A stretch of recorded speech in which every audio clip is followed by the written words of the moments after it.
آنکھ دیکھیے ثابت ہونی چاہیے.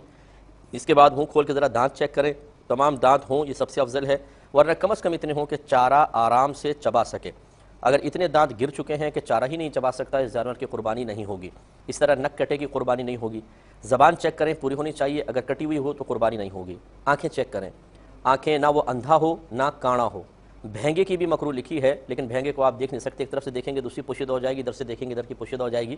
لیکن بہرحال دونوں آنکھیں ہونی چاہیے اور کانا نہ ہو. اس کے لیے تھوڑا سا آپ کوئی تنکا وغیرہ اس کی آنکھ کے قریب لے کر جائیں.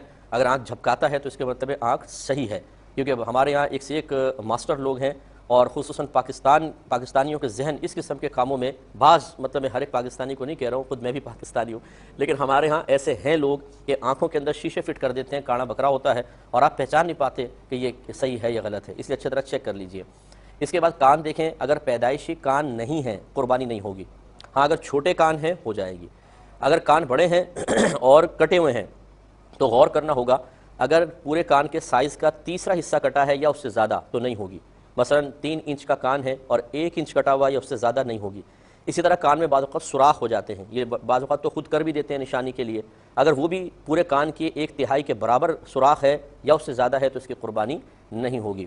سینگ کا مسئلہ یہ ہوتا ہے کہ پیدائشی کا سینگ نہیں نکلے ہو جائے گی, پیدائشی کان ہو نہ ہو نہیں ہوگی, پیدائشی سینگ نہ ہو جائے گی.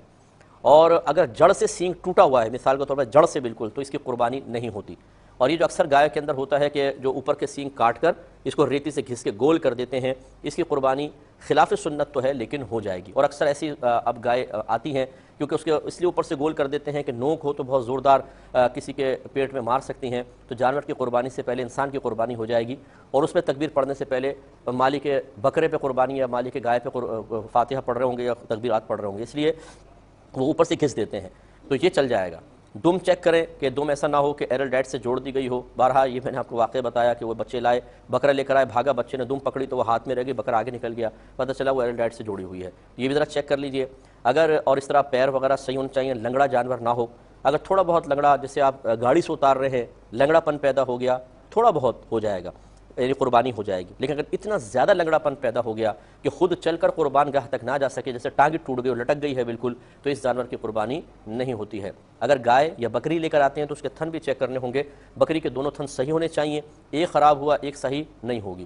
اس طرح گائے کے کم از کم 3 تھن صحیح ہونے چاہیے, چاروں صحیح ہوں یہ بہت اچھا ہے, کم از کم 3, اور اگر 2 خراب ہے 2 صحیح, اس کی بھی قربانی نہیں ہوگی.